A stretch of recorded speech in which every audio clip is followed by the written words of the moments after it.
All right, Panther fans. So, how is everybody doing on this fine Wednesday? Yeah, it's Wednesday. Oh boy. As most of you know, last 2 weeks, Karen moved out in the last week. I spent basically packing up the house.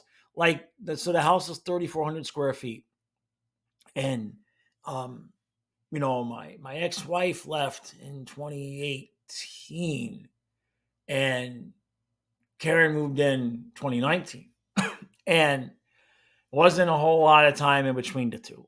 But the point is that when my ex left, she took all of her stuff, so the house was kind of empty. And before I could really get around to filling it with my own stuff, I started dating Karen, and we knew she had to move. So, long story short, is that like the house 3,400 square feet, and like 75%, 80%, 85%. Oh, most of this stuff, furniture wise, everything was hers because I didn't really have a whole lot when we met. So I was like, all right, just bring your stuff. So, point being is that like every room in the house is just an absolute sham. I'm looking at what is in front of me. If you saw what was in front of me, you would not watch the video because you would say it's just too much of a mess for you guys. Every room, and I am as physically exhausted as a human being can be. But show must go on. So you'll see some changes and some rearranges and all of that with all of the channels coming up here in the next few weeks. Kyle and I are still trying to figure out when we're going to come down there. Um, I'll be honest, I don't know if it's just going to be a short trip to Melbourne to visit my parents, where I don't tell anybody.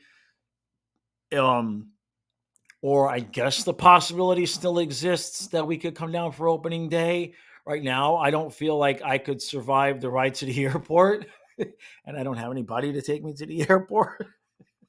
Uh, but looking at flights to just go visit my dad, like the end of August, and it's so close to Labor Day. The for what I would spend to go just to Melbourne for a few nights in the end of August, I could go to the game and everything in October. So doesn't matter anyway. I don't have the money either way. So we're at some point we're going to be down there.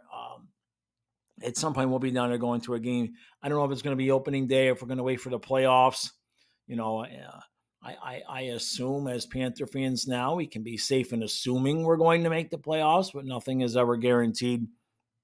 Um, so we'll see. That is all still under construction. We'll have to see how that goes. Um, and then the other thing is, I got a couple Panther related things, and then we've got a few other things here. Just some, it's the dog days. There's not a lot going on. One thing that I read this morning, I don't want to read the article here because it's George from Florida Hockey Now. It's a paid subscription, so I don't want to read it because guys should be paying for it. But basically, the Panthers are kind of getting their act together in terms of the broadcast because Bally's is no longer. So apparently, how it's going to work for you all down there in the local market, it's going to be on over the air TV, right? So whatever that accounts for these days, I guess that means it's going to be on the local channel. You'll be able to get it on your cable and everything like that, as far as I know. Now, for those of you like me who are out of market, they are signing up with a streaming service. I think it's the same streaming service I believe that they said had the Vegas Knights and the Washington Capitals last year. So it's not like a fly by night type of deal. So apparently, we will be able to stream the games, and it'll have pregame and postgame and all of that stuff involved. Um, Now, of course, for me on a personal level, I'm not exactly sure how that's going to work because, as you guys know, we stream the games to you, right? You don't see the game, but we're streaming while we're watching the game, but that's always been on direct TV. So now we're going to be streaming the Panther game to the house while trying to stream out to all of you. And so we'll just have to see how that works out. You know, every year is different. Nothing ever stays the same the way that you would want it to stay. And so we'll have to see how that works out. The other thing, well, the one good thing with that, I should say, the one good thing with the streaming apparently is that I think they said like it was $70 for the full year to stream the Vegas games if you were a Vegas fan and you were out of market. So the point there is that it won't be too prohibitive cost wise. It might mean that I can get rid of the DirecTV because, you know, the football Dolphins is on YouTube TV. And so we'll see if I can manage to save a couple bucks that way. The other thing, Florida Panthers wise here, let me see here. Move the microphone out of the way, Jaws. Let's see what we got here. Okay, yeah, let's do this. All right, trying to help my computer out here a little bit. All right, Gustaf Forsling. Boy, if you saw the size of the type I have to blow it up to be able to read it without my glasses. Gustaf Forsling honored with the Gold Pucken as Sweden's top hockey player. So I'm going to read the article a little bit. Florida Panthers defenseman Gustaf Forsling has arrived. It's amazing how much things have changed in the 3.5 years since he was placed on waivers by the Carolina Hurricanes. Wonder how that feels for them. Huh? I wonder how all these teams feel, right? Canes got rid of Forsling. Lightning lost for Hagee. The Flames gave us Bennett. We actually had Lomberg from the Flames. Buffalo with Reinhardt. I wonder how all these other teams feel about us taking their scraps and winning a cup. Article continues. In that time, Forsling has quietly been earning respect across the league with his amazingly consistent play at both ends of the ice, but particularly in the defensive end. His ability to shut down opposing players, regardless of who they are, and gobble up valuable minutes without breaking his stride has been a treat to see blossom over the past few seasons. And they might be saying, when they say without breaking his stride, they may not be meaning it this way.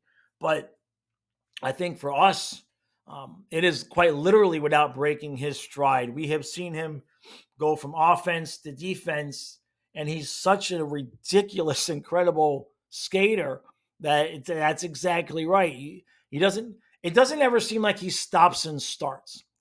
It feels like he's just always in motion. And then the article actually talks about some of the home runs that Zito has hit. It says, on a list that includes Matthew Tkachuk trade and targeting a relatively unknown Carter Verhaeghe when he first hit the open market, Panthers general manager Bill Zito snagging Forsling off the waiver wire is right up there with the many home runs he's hit since being hired to head Florida's front office in September of 2020. Now Forsling finds himself among hockey's elite. And let's see. See, we may not be familiar with the Gold Pucken. It's Guldpucken, says, which translates to golden puck. But it's given out every year by the Swedish Hockey Association to the best Swedish hockey player from the previous season. This year, that man was Forsling. It's a huge honor, and it sounds unreal when you say Sweden's best hockey player, Forsling said. It's very prestigious, especially when you look at those who have won the prize before. The Gold Pucken has been awarded annually since 1956 and began including Swedish NHL players in 2014-15. Winners are selected by a national publication in Sweden, Expressen, and the Swedish Hockey Association. Recent winners include Erik Karlsson, Gabriel Landeskog, and Victor Hedman. So, congratulations to Gustaf Forsling there. You never know what's next on that, man. You never know what's next. We'll just put it that way. Could he win a Norris at some point? I don't know. I mean, the fact that he hasn't had more Norris votes already, to me, kind of makes me feel like he probably won't win a Norris. Because, to us, we look at him, I mean, we know he's the best defenseman on the team. I know there's many of you that already feel he's the best defenseman in the NHL. Maybe he's not Cale Makar, but, maybe I should produce a video and see if I can come up with 5 defensemen that, that we think are, that anybody would think are better. I mean, I'll put Makar first, no doubt, but he deserves even more praise. We'll just put it that way. So the next couple things I have are interesting. It involves the Leafs, and then, of course, it involves Edmonton.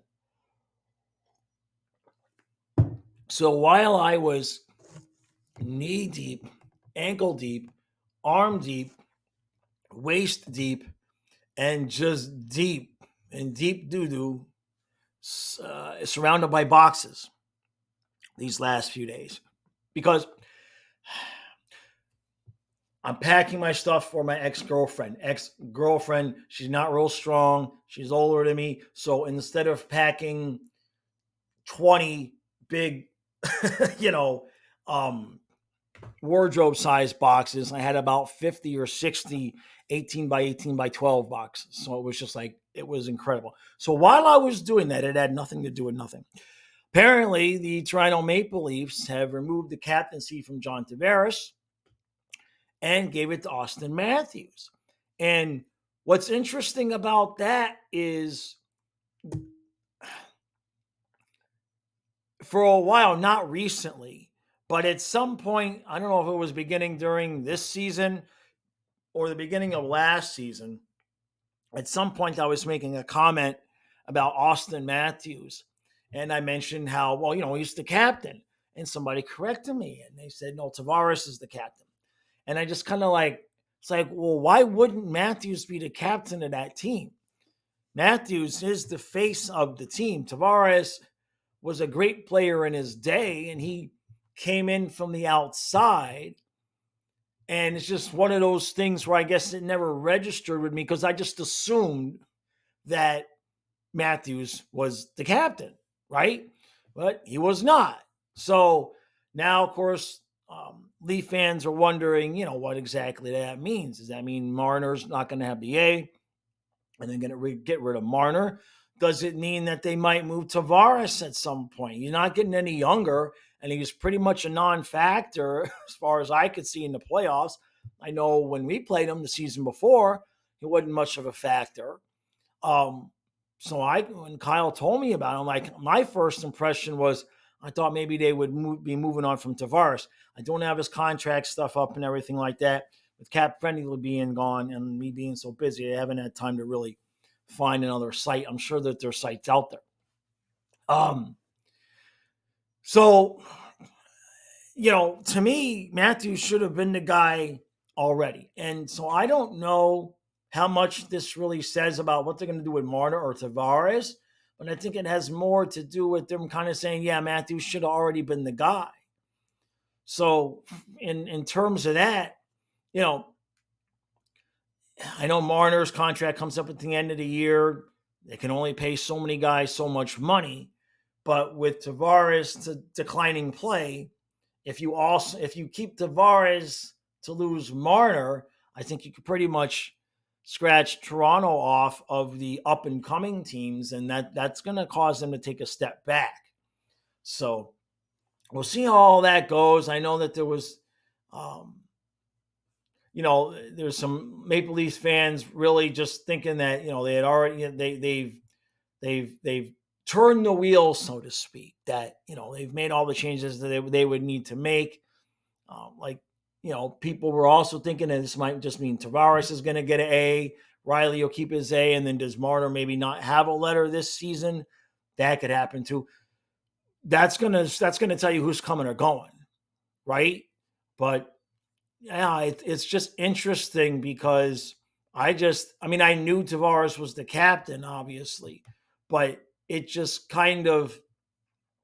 I just kind of always thought that Matthews should have been the guy. He's the guy, right? It's not so much like with the Panthers as much, where, yeah, Barkov, you would say, is obviously the best overall player on the team, but there's any number of guys in that team. There's no one guy on the Panthers like that. That's it. That's the guy, right?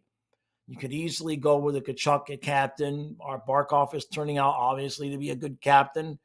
Wasn't that long ago where we thought, maybe he shouldn't have been the guy. Um, I'm sure Sam Reinhart has the ability to be the captain. I'm not saying he should be the Panthers captain, but I'm talking about guys that exhibit the leadership. Barkov, Kachuk, Ekblad, Reinhart, at least those four guys exhibit the leadership, right, to be a captain of a hockey team. On another team, Gustaf Forsling might be that guy, So that helps. That helps you win cups. So we'll see what happens with Toronto. As you know, when something happens in Toronto, it's always big news. But I just found that interesting because to me, it's just always, always should have been Matthews. Now, the Panthers lost players because we won the cup. We know that. It's called the cup tax, right? We saw it happen to Tampa. We saw it happen to Vegas. Colorado, I don't remember hearing too much about them being too depleted, right? I mean, they moved on from Darcy Kemper, but they did that on purpose, right? So Colorado was a little bit of a different story, but most of the teams, they've paid a heavy cup tax, and maybe Colorado didn't. I just didn't hear about it. But the runner-up this year, Edmonton, is in the middle of facing a targeted attack, and there's no other word to put it. There's no other word to put it. It's fair. It's nothing wrong with what St. Louis is doing, but they offer sheeted two of their young players. So they offer sheeted Dylan Holloway and Philip Broberg. Now, it's interesting because I've got an article here from the Edmonton Journal. It says a kick in the head. NHL reacts to the Edmonton Oilers, Philip Broberg and Dylan Holloway offer sheets from the Blues. A kick in the nuts is probably what that headline should be. But I guess they can't say nuts in Canada anymore. I don't know. So the offer sheets, and this just blew my mind. Now, this is partially why you pay a Spencer Knight the money that you paid him. You pay an Anton Lundell the money that you pay him. Okay? But especially Spencer Knight. Remember, he got that contract before the mental health issues came up. If you don't think another team would have tried to offer sheet Spencer Knight, I got a bridge that I can't drive over to sell you. So this is in from the St. Louis Blues. We have tendered offer sheets to Edmonton's Philip Broberg and Dylan Holloway. Kick in the nuts. Okay? I thought my girlfriend leaving me 3 weeks after the dog died was... No. Two of these up-and-coming guys. And I believe from what I'm going to remember, I think they're both first-round picks. The offer to Broberg is for a 2-year contract at $4.5 million per year. And you're going to see why I think it is a gamble, but it isn't, and it is, but it isn't, because 2 years, man, 2 years.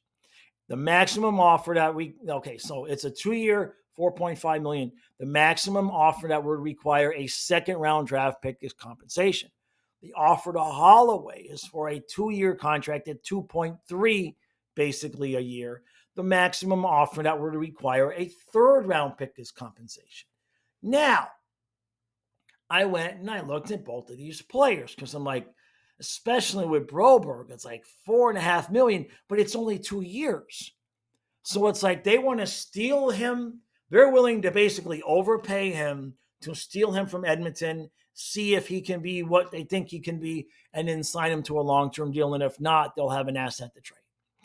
So I went to Holloway first. 2-year contract at 2.3. Okay. Now, Holloway played 51 games a season ago and had 9 points. And this most recent season, he played 38 games and had 9 points. There's nothing spectacular that stands out about any of his numbers. He's getting about 10 minutes a night. He is 6'1", 206. Okay. He's 22. He was taken 14th overall in the 2020 draft.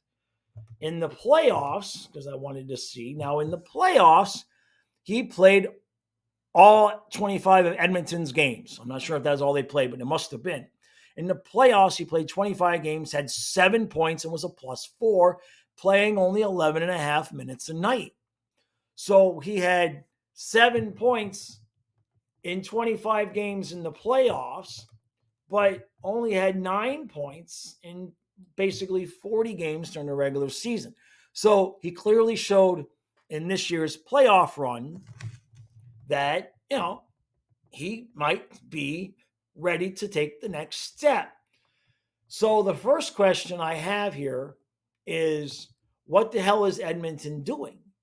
Why would they not be willing to pay Holloway the $2.5 million a year? What are they trying to do? Are they trying to give him like what a Eetu Luosterainen got, like 1.5? But here's the thing with Holloway. I mean, Holloway, did I get that wrong? Yeah, Holloway was the 14th pick in the draft.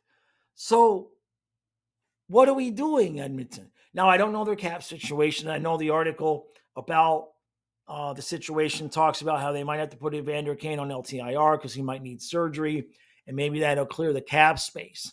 But it also seems likely from what I'm reading that they will at least lose one of these guys, which is where the offer sheet for Broberg really comes into play, because now you have to choose. Now, remember, Holloway was taken 14th overall.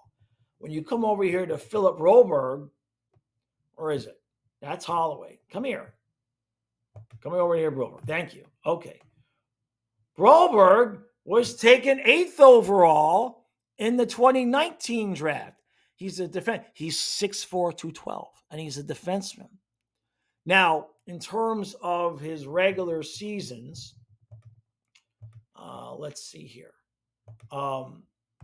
He played one game a couple of years ago, or 2 years ago. He played 9 games the previous year, and this most recent season, he played 10 regular season games. Now, he was +3 and a +8.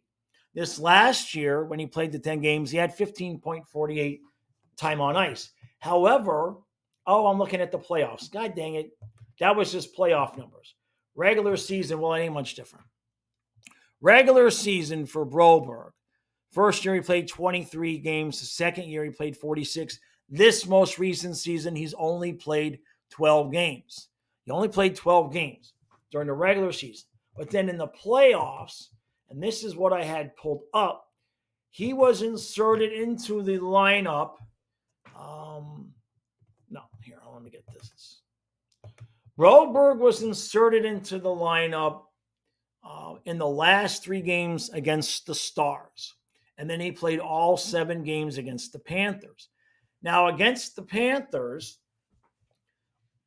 except for the games that he was a 0, he was a +1, a +3, and a +3. Okay? Now, he didn't get a whole lot of points. Okay? He had a goal in the first game against Florida, and he had an assist, and I believe was game 6.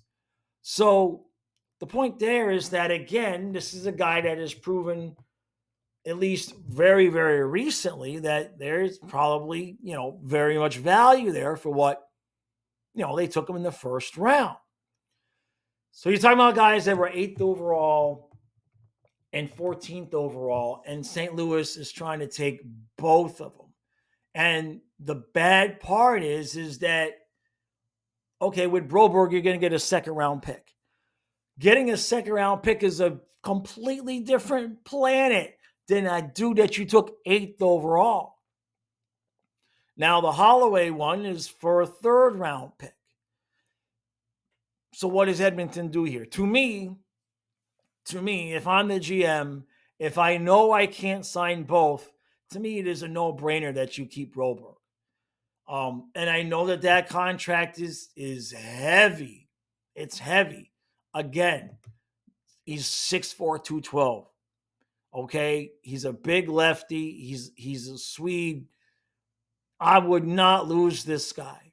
I would not lose this guy. This guy played, when he played against the Panthers, Stanley Cup final, you're talking about 17, 17, 15, 18, 17, 17, 15 nights a minute. Not talking about a guy that she had to hide. And at no point was he a negative, and no penalty minutes.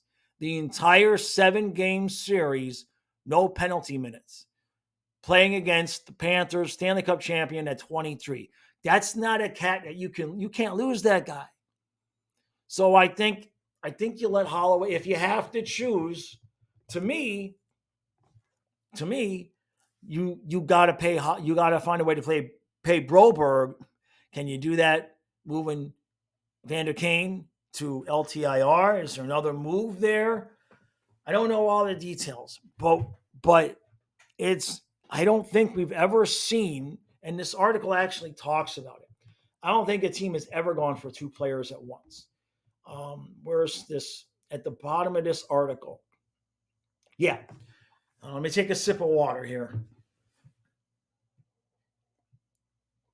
It says, since 2007, only 2 of 9 offer sheets were not matched. Dustin Penner, Edmonton gave a first, a second, and a third to Anaheim as compensation. And Jesperi Kotkaniemi, Carolina gave a first and a third to Montreal. Interestingly enough, for whatever reason, I must have been bored with content. I actually have a video on this channel about Montreal not matching. And there is a second matching video that is 2 minutes of me trying to say Kotkaniemi. and I just couldn't get it right. I just could not get it right. Those are the only 2 times the offer sheets were not matched. The other 7 offer sheets that were matched was Thomas Vanek, Edmonton offer, David Backes, a Vancouver offer, Steve Bernier, a St. Louis offer, Nicholas Hjalm, I can't say this, Nicholas Halmarson, San Jose offer, Shea Weber, the Flyers in 2012, Ryan O'Reilly, Calgary, and Sebastian Aho, a Montreal offer. Everybody else, so there's only been 9 anyway. Now, keep in mind, a team just can't say, here's your offer and take the player. The player has to agree to the offer. So this really starts to get into a bigger conversation if you look at this from the point of view of, you've seen all the players who want to leave Calgary. And now, why would both of these young, viable players want to leave Edmonton, a team that just came a hair away from winning the Stanley Cup? So how much less is Edmonton offering them? And teams get caught in the cap. And that was the point. Is you had the Panthers lost players because of the cap tax, but Edmonton appears to be facing the same situation. When you have all these guys making, 10, 11, 12 million dollars, whatever they're making over there in Edmonton, you start to look at it. I know there's the whole tax thing. I know there's a lot of people talking about how American teams have an unfair advantage because of the much higher taxes in Canada. Now, it's easy for us in America to just sit here and say, well, stop voting for those people. But come on now. We all know that it don't matter who you vote for. The politician's going to do whatever the politician's going to do. The fact that we could vote our way out of high taxes, maybe in local areas, maybe at the state level, right? You can vote for a guy that might not, that is not going to, like in Florida, there's no state tax, right? Okay? When they voted for DeSantis, they knew DeSantis ain't going to put in a state tax, right? That's something that any candidate that wants to be governor is going to have to say, is like, hey, we want to make sure we keep Florida tax free. But in terms of a national stage, come on. All right, that's a cop-out because we all know It don't matter who you vote for, president, Senate, House, and all of that. They're going to do what they're going to do. It don't matter what they say. So that saying, tough luck to the Canadians, I get it, because some of the people it can sound a little bit whiny, but when you look at it from a realistic point of view, right? Money's money. And with the salary cap having been flat, now it's starting to go up. But that extra million here and a million there and a million there, that is a genuine thing that affects the Canadian teams. Where a player can sign in Florida, like Reinhart, for 8.6. How much money would the Maple Leafs have had to pay Sam Reinhart for his take home to be the same as the 8.6? So I understand the argument. I don't know what the solution is. I don't know if the solution is to, have the Canadian teams have a little bit of a higher cap. I don't know that I don't know that the American teams are really going to go for that. I do think that maybe there should be some kind of a system worked out where when you start getting into the higher salaries, right? Or a certain level of player. I don't know how you would work this out. It's not well thought out. But, when you start talking about paying a guy more than $10 million, $11 million, you could do one of two things, okay? You could have a system where if you're a Canadian team trying to re-sign a guy that you drafted, right, that you get some kind of a financial break. Because, let's imagine St. Louis was Florida. Let's imagine it was the Panthers doing that. I know life's not fair, but is it really what you want as a situation in the league where the Panthers can say, hey, Broberg, we'll pay you $5, and for Edmonton to match, that means they'd have to pay you $6 or $7, because those $1 millions add up because the salary cap has not gone up that much. And, you have to remember, teams signed players prior to the pandemic based on the assumption that the cap would still go up. So some of these contracts that are hindering teams right now, they wouldn't have signed them if they knew it was going to be a flat cap. So maybe there's a system that they could work out where, like for this specific example, if an American team is trying to take a Canadian team's players that they drafted, maybe you find a way that the Canadian teams can have things be on a little bit more of a level playing field. There's that. Or, and I don't even know how you do this because I don't know Canada's whole system, but you could label it under national pride, right? Now, how much money does the taxes from the hockey players that play in Canadian teams, is that a large enough amount of money that it's absolutely necessary for the Canadian government to have? You could petition the Canadian government to be like, okay, you know what? We're sick of this. We want Canadian teams to be able to keep their Canadian players. So we are going to lower the tax rate on Canadian hockey players to match that of the average tax rate that the American hockey players have to play. We'll make a special exception so that the Canadian teams can keep their players. You could do that as well. I don't know how you're going to do it. Right? Your leaders ain't any better than ours. I know they ain't going to listen to you. But when you see stuff like this, you start to wonder. It's like, well, I know life's not fair, but in the context of a sports league, you kind of need everybody to be playing on a level playing field. And if the salary cap is whatever, $84 million, the way the system is set up now, especially a team like the Panthers have $84 million. There ain't no state tax, and the federal tax is going to be less. But for Canadian teams, the assumption, the way it has been explained, or at least illustrated to me, is that $84 million is more like 79 because there's an extra 5 million in play there and it's going to go out the pockets of the players due to taxes. So I don't know what the answer is. I really don't.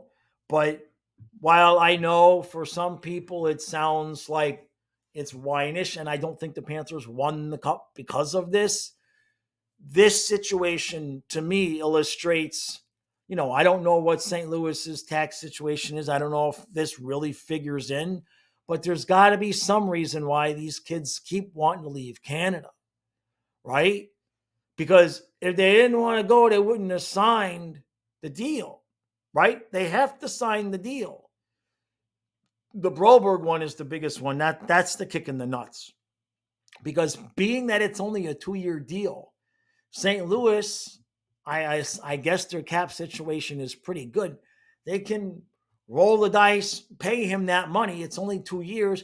And then if it doesn't look like he's really going to work out, well, they give up a second-round pick for a chance at this kid who, he played well during the Stanley Cup final against a very high-powered, skilled offensive team. At no point was he a minus in any of those games. In 7 games, that's not bad. So I don't know. I don't know if that's way off base. I don't know if that doesn't play into the situation at all. It just made me think about it a little bit more because, yeah, I know it sounds like people are whining and complaining about it. But at the other hand, in sports, it's very important for things to be as even and equal as possible, or otherwise you end up with disparities. That's what the salary cap is supposed to be in the first place. Those of you who are, my age, you remember before the salary cap era, especially in baseball. Yankees, Dodgers, because every player went to the Yankees. Now, of course, baseball is a different story. Obviously, they can spend whatever the hell they want. But that's kind of the illustration that I'm making is that, without a cap, that's what you get, is just unbridled ridiculousness. So that's it. That's my 2 cents there. They only have a week. They only have a week to figure it out. If I don't know the situation, I guess if Kane has the surgery and is going to go in the LTIR, they can afford one guy, both guys. I don't know. I hate to see that, man. I hate to see it anyway because I think about it in our terms. That could have easily been us with Spencer Knight and Anton Lundell, right? It easily could have been us, and that's why especially Zito gave Spencer Knight that money. You know what I mean? Somebody would have offered him, and we don't know what would have happened to Spencer Knight if he would have gone on to somebody else and they just said, here's the net. You don't know. So it'll be interesting to see how that all plays out. All right, ladies and gentlemen. So what do we have here? It is October. October. It's August 14th. Football starts in 3 weeks. Trying to get all the content going again. Every room in the house here. I'll just show you. This is the cleanest room in the house. I'm going to turn the camera. This is the cleanest, most organized room in the house. After all the packing. Here you go. We'll start over there. Okay, because that's the doorway. And it is an absolute wreck. It is an absolute wreck. Every room in the house looks like this. So in addition to getting ready for everything and setting up all the areas to record, and there's a couple cracks in the walls. So I moved furniture that's been there for years, and there's a couple cracks in the walls. So my whole loft area, I really should paint. Fudge. I'm getting too old for this shit. I told Kyle, you better start working harder. I could just go get an apartment by myself and get a cat and be, you know what I mean? It's like 3,400 square feet and 3 acres. It's just Kyle and I, It's It is what it is. It was what it was. So football will be here soon. And then before you know it, hockey will be here. And yeah, I told Kyle, I guess it's just you and I. I said, we should be safe because, ain't nobody left to die or leave out of the house but one of us. That's it. Unbelievable. Unbelievable. Moved in 6 years. In 6 years, my ex-wife, my daughter, my son, my all three dogs, and my girlfriend. And it's just like boom. That's it. The house is empty. Sounds weird too, because it's all wood floors, so everything echoes. It's crazy, man. All right, everybody. Appreciate all the support, and I shall see you again mañana.